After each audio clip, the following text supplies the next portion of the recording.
กับญาติกับโยมที่มาทำบุญตักบาตรแล้วก็ญาติโยมที่รับฟังอยู่ทางบ้านให้ได้ฟังสิ่งที่พ่อที่สิเป็นประโยชน์ให้ได้นำไปคิดนำไปพิจารณานำไปใส่กับชีวิตประจำวันของเฮาได้อันใดพ่อที่สิเอาไปใส่ได้ก็เอาไปอันบ่เป็นตาเอาไปใส่ก็อย่าเอาไป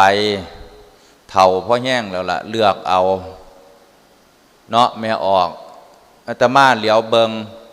มื้อวานก็ยืนเบิงเขาเตะฟุตบอลอยู่หั่นสนามฟุตบอลเขาเอาอีหยังสีขาวๆไปฉีดเป็นเส้นเป็นนั่นไว้เป็นเครื่องหมายได้หั่นน่ะมองนี่มองเขตประตูมองแบ็กมองอีหยังมองจุดโทษมองเส้นกลางสนามเขาก็เฮ็ดวงกลมไว้เขาสีขาวไปแต้มไว้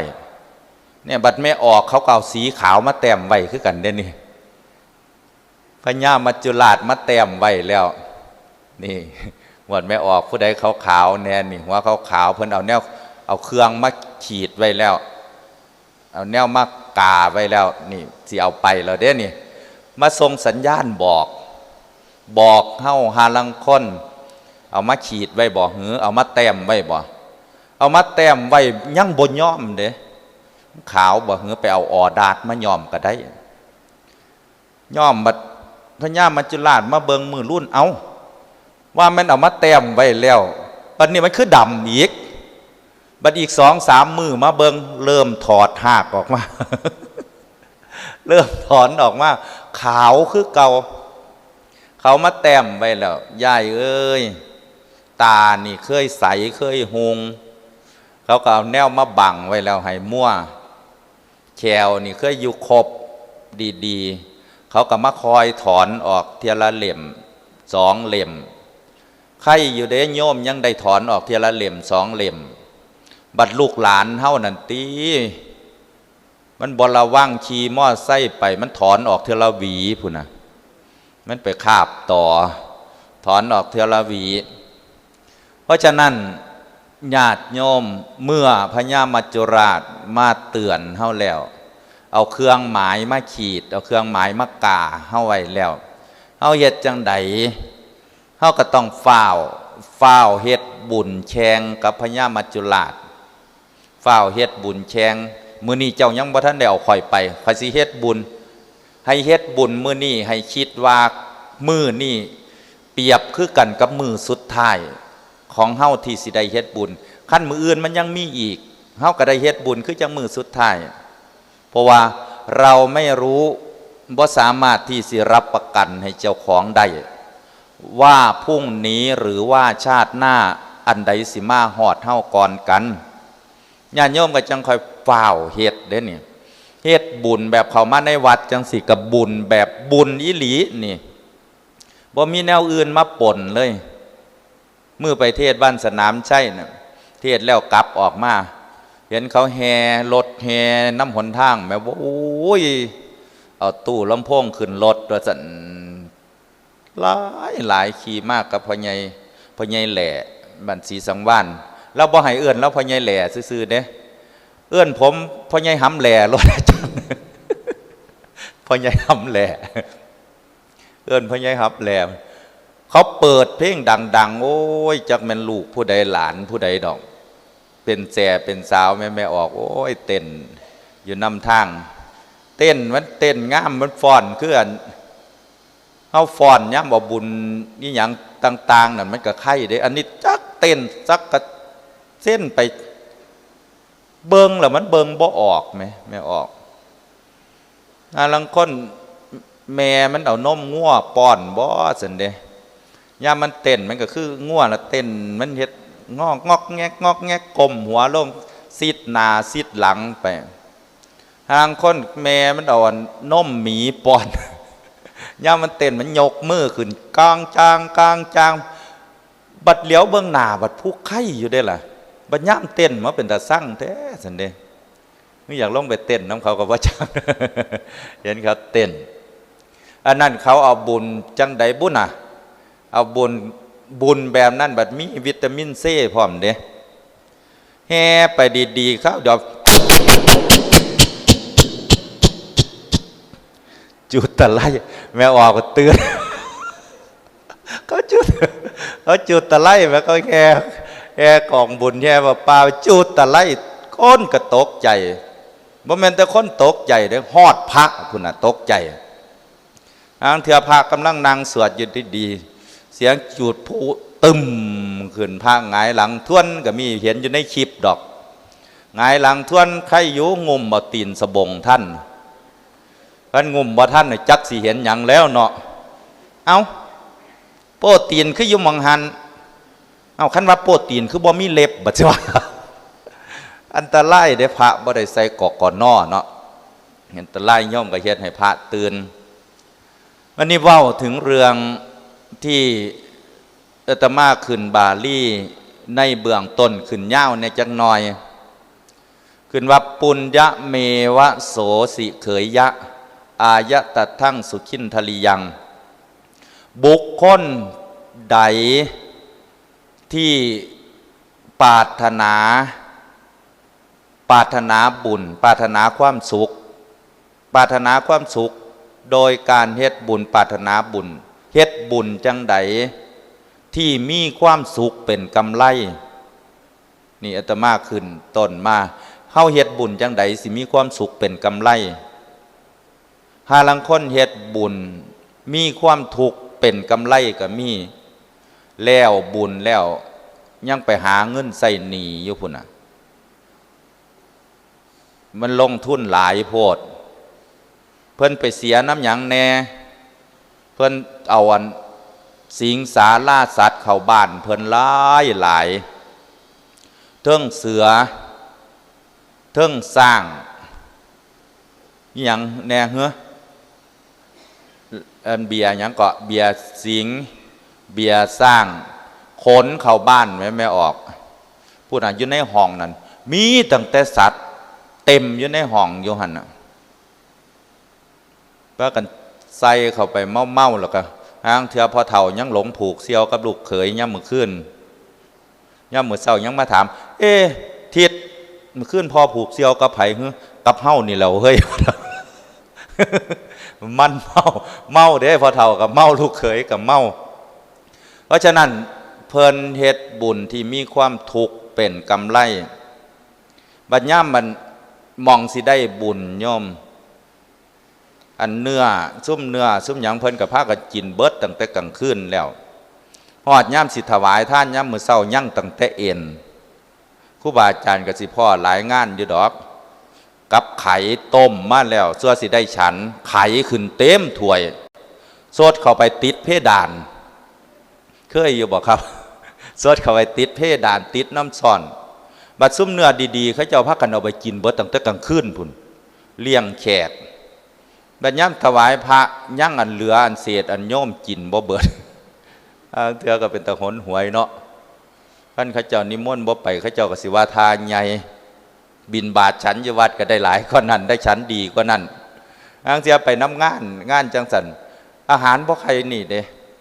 เพิ่นบ่ใครได้สนใจพระดอกสนใจตั้งแต่แขกถ้ารับแขกอันนิมนต์พระนิมนต์ไปเพราะเป็นพิธีคือใดบุญนี่อย่าสวดโดนเด้อหลวงพ่อเดี๋ยวสิรับแขกเทศก็ไม่อยากให้เทศโดนเด้เทศเพราะเป็นพิธีเหมือนว่าเทศเพราะเป็นพิธีเพิ่นบ่เข้าใจคือการทำบุญที่อาตมาเว้าอยู่มื้อเช้านี่ถ้าเฮาอยากให้ได้บุญอีหลีอยากให้เกิดบุญแท้ๆทำบุญหาพ่อหาแม่หาสามีภรรยาผู้ที่เคยสร้างเนื้อสร้างตัวสร้างฐานะมานำกันคิดฮอดเพิ่นคิดฮอดพอคิดฮอดแม่ผู้ที่เพิ่นมีบุญมีคุณเฮาสิเฮ็ดบุญหาเพิ่นเฮ็ดจังใดโยมบางคนบ่เข้าใจเฮ็ดบุญแล้วก็ยังอยากมวนอยู่อันเอาไปเอามาจ้างหมอลำสิ่งมาจ้างวงดนตรีมากลางคืนเจ้าภาพไปมั่วอยู่หน้าห้านพุ่นน่ะย่ำมื้อเช้าลุกก็บ่ไหวเอื้อนหาเจ้าภาพอยู่ใดลูกหลานอยู่ทางใดนอนบ่ทันได้ลุกหมอลำเตะข้างมันมื้อคืน โอ้ย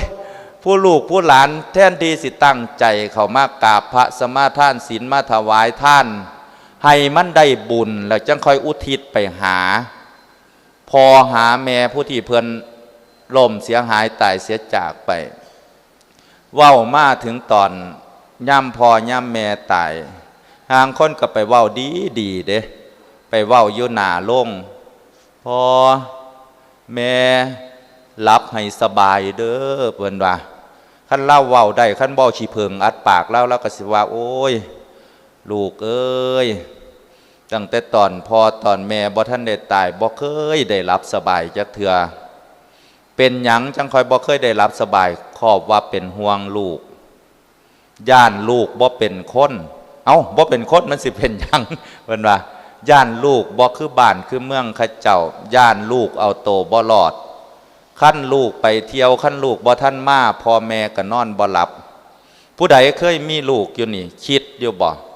ย่ำลูกไปเที่ยวบ่ท่านได้กลับขึ้นมาคิดห่วงอยู่บ่อาตมาคิดพ่อตั้งแต่สมัยเป็นคนพุ่นดอก ไปเที่ยวขี่มอเตอร์ไซค์ไป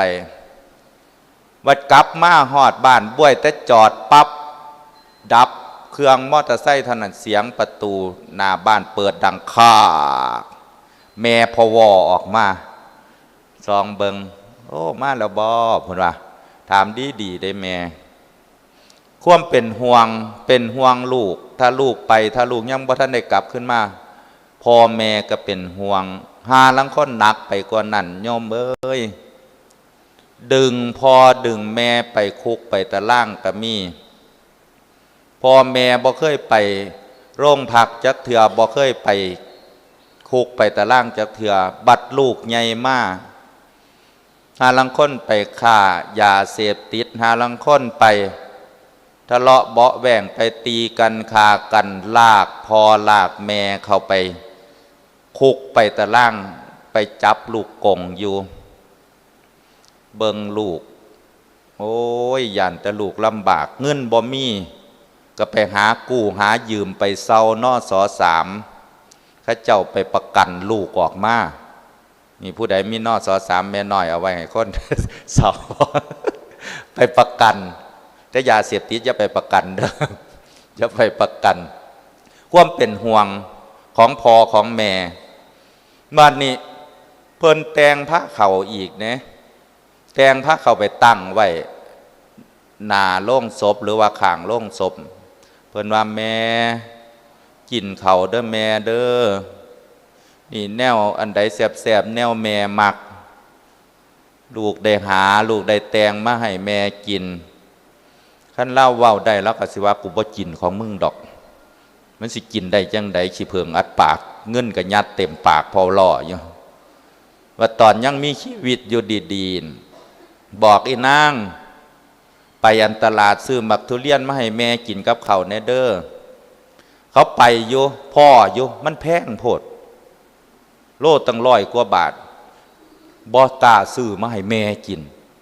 บัดกลับมาฮอดบ้านแม่ถามได้เยอะบ่อีนางมักทุเรียนอุ้ยลืมแม่พูดว่าตัวแม่อีกเด้ว่าลืมบัดย่ำเพิ่นไปนอนอยู่โรงพยาบาลจักสายออกซิเจนจักอีหยังยัดปากอยู่ซื้อบักทุเรียนไปไหมจักซื้อไปหา ฟานมันสิกินได้เนาะอันแนวอัดปากอยู่นี่บัดย่ำกินได้หรอบ่ซื้อไปให้บัดย่ำนอนอยู่โรงพยาบาลแม่ซื้อบักทุเรียนมาฝากมีแต่ผู้เฝ้าเราได้กินผู้ป่วยเราบ่ได้กินเพราะฉะนั้นถ้าเฮาสิทำบุญหาพ่อหาแม่ผู้ที่ให้ชีวิตเฮามากญาติโยมร้องคิดเบิงทั้งพระอาจารย์พระครูดมวรานุวัตรเปิดโอกาสให้โยมเป็นโปรโมชั่นพิเศษเด้อนี่โยมจ่ายเทียเดียวพูดเนี่ยให้แล้วตลอดเลยตลอดงาน15,000 บาทเป็นเจ้าภาพอาหารนี่ถวายพระเบิดอยู่นี่โยมลองคิดเบิงพระอยู่นี่มา15 จังหวัดเด้อนี่15 จังหวัดถ้าโยมไปน้ำนิมนต์ครูบาอาจารย์ตั้งแต่หลวงตาทำผาใหญ่พุ่นน่ะ ไปนิมนต์ก็ต้องเอารถไปฮับเพิ่นมาเด้น่ะไปฮับเรามาพร้อมหลวงตาทำผาใหญ่นางอยู่เบอร์หนึ่งนี่แล้วก็ครูบาอาจารย์ไล่ลงมาอยู่คนละวัดล่องเบิงโยมสิเอารถไปฮับสิเบิดค่าน้ำมันหลายปานใดเรา15จังหวัดพุ่นน่ะจักตำบลจักอำเภอบุบานโยมลองคิดเบิงอันนี้เพิ่นได้มาแล้วเพิ่นได้เดินทางมาประพฤติปฏิบัติมาประพฤติวุฒานวิธีมาเป็นเนื้อหน้าบุญให้เฮา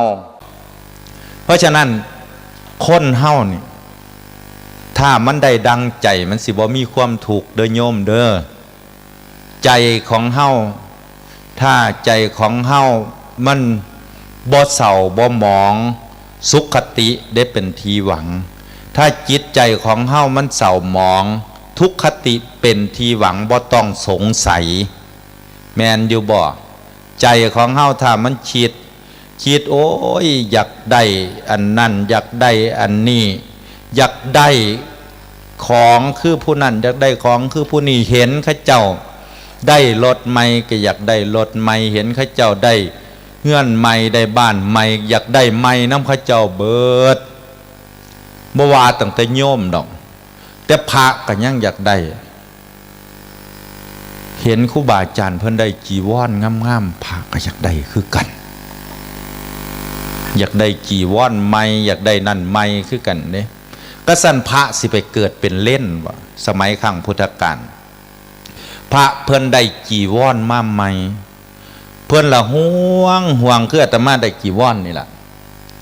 ได้แล้วซักตั้งแต่กลางคืนพุ่นไหมซักแล้วตากมันแห้งแล้ว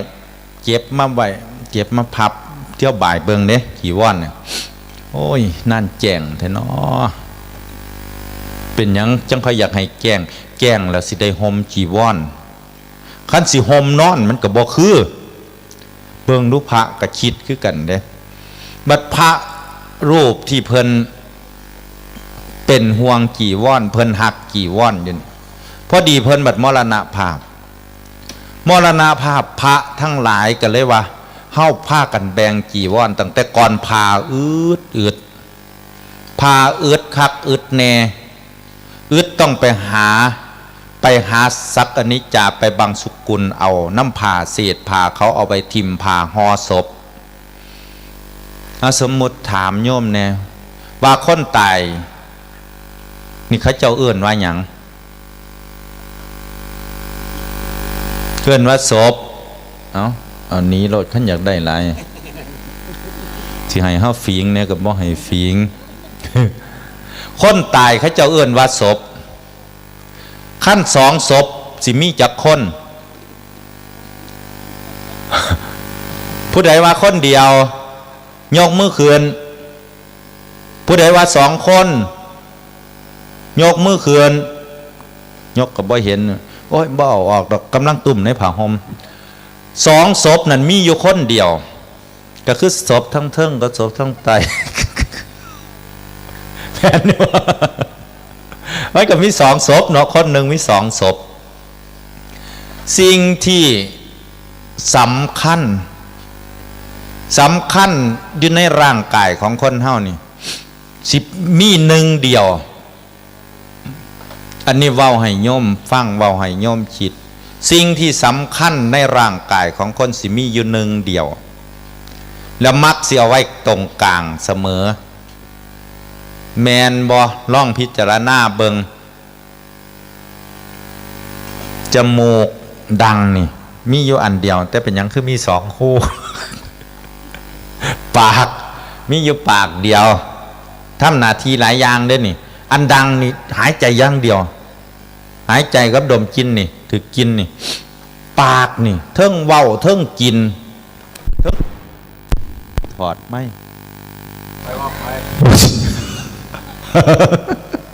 พามันผู้ใดมาได้แทนมันพระอาจารย์ทางว่าอยู่ดีๆถอดไม่ปุ๊บปากนี่สำคัญเพิ่นเฮ็ดมาอันเดียวแล้วก็อีกอันนึงใจสำคัญบ่สำคัญก็เฮ็ดมาอันเดียวเพิ่นจังค่อยว่าทุกมื้อนี่ คนนี่ปากกับใจบ่ตรงกันถ้าอยากให้ตรงกันแน่ให้เฮ็ดจังใดให้เอียงซ้ายมานิดนึงปากกับใจสิตรงกัน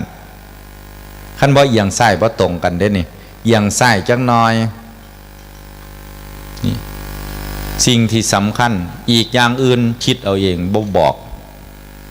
ให้เจ้าสิเฮ็ดมาอันเดียวเพราะฉะนั้นญาติโยมสาธุชนคนดีทั้งหลายในการที่เฮาได้เข้ามา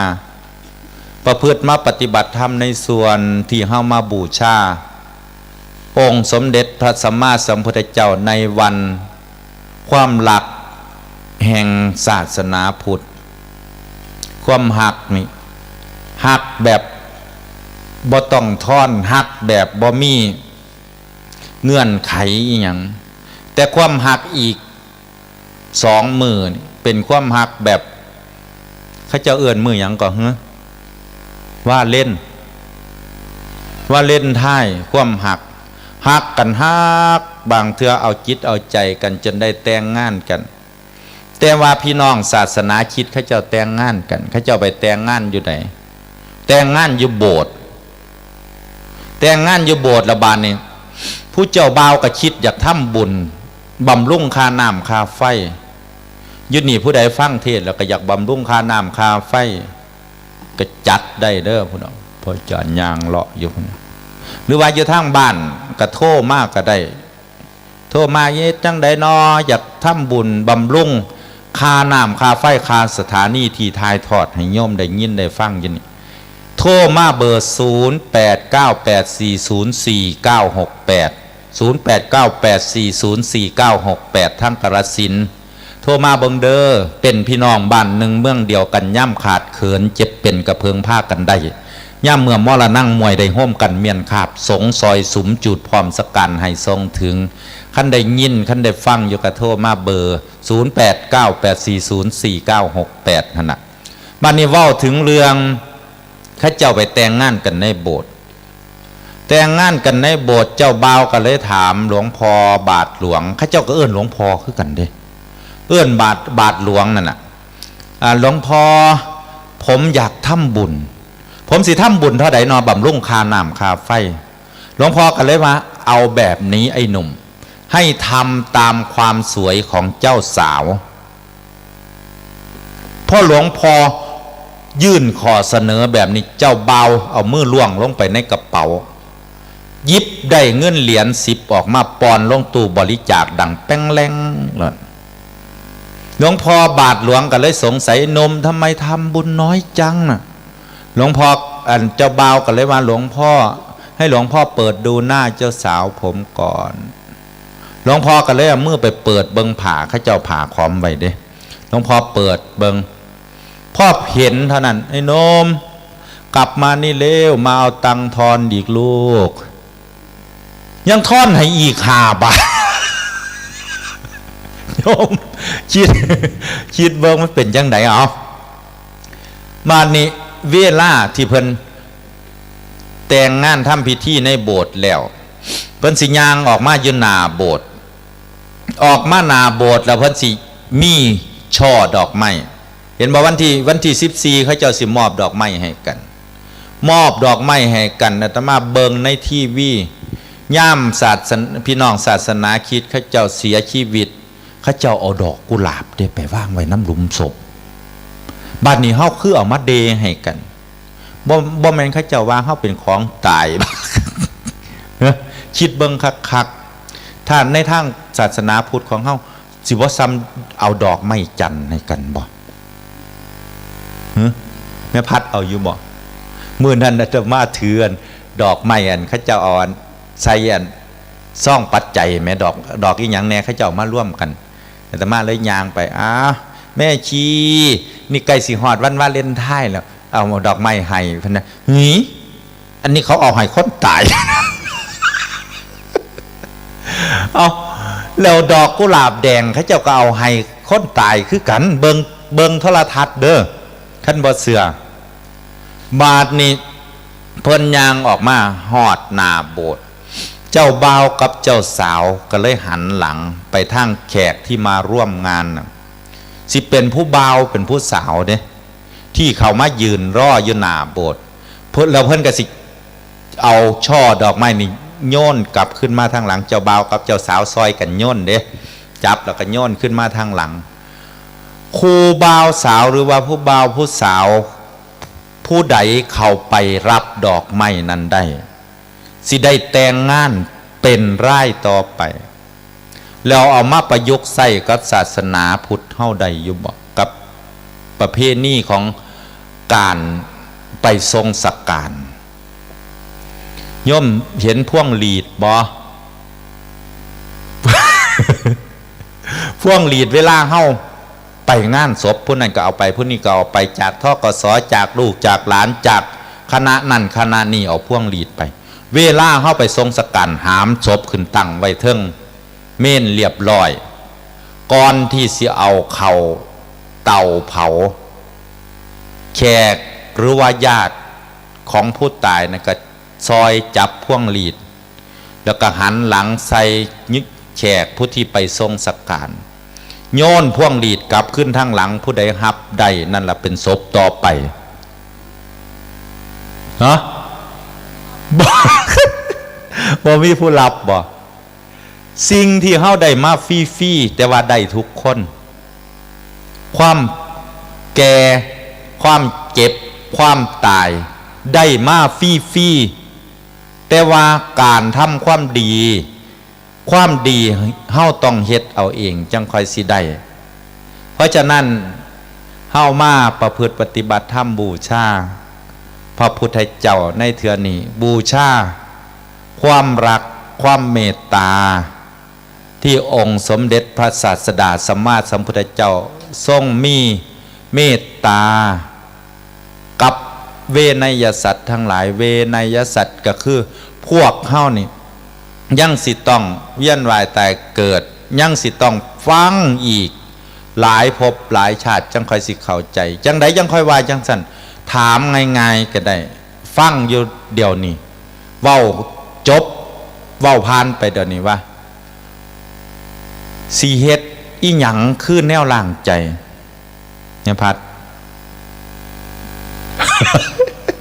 ได้ตั้งแต่หัวโอ้ยเหลือตนเนาะก็ยังว่าเวนยสัตว์ต้องฟังอีกจักว่าจักสิจักกันน่ะจนกว่าสิตายแล้วสิเกิดมาฟังอีกฟังจนว่าจักสิฟังจังใดจักสิจำได้เท่าใดเพราะฉะนั้นก็คือสิขอฝากไว้ซ้ำนี้เนาะญาติโยมสาธุชนคนดีทั้งหลายลูกเด้อผู้อยู่ทางพุ่นจังให้ไปอยู่ภาคใต้คือหลวงพ่อวาบางหนึ่งเด้นอนดีไรพระไปบิณฑบาตเอาทหารกับตำรวจคุมกันไปย่างไปดิบหัวไฟดับพระกับทหารจักไผแลนหันกว่ากันพระบ่เป็นหยังเด้เอาบาดขอมหัวปับเบ้าแล้วหาสลบบาดยังบ่พอเสียบาดไปนำขันบ่เอาบาดไปเขาเจ้าสิว่าพระบ่พ่อบาดก็เลยเสียบาดไปนำคาเทียได้จักบาทเพราะฉะนั้นก็ขออนุโมทนาสาธุกับญาติกับโยมทุกท่านทุกคนขอให้บุญกุศลคุณงามความดีที่ท่านทั้งหลายได้ตั้งใจเฮ็ดได้ตั้งใจทำได้ตั้งใจมาประพฤติปฏิบัติในเทื่อนี้ก็ขอให้ทุกท่านทุกคนได้ดวงตาเห็นธรรมในอนาคตการอันใกล้นี้เถิด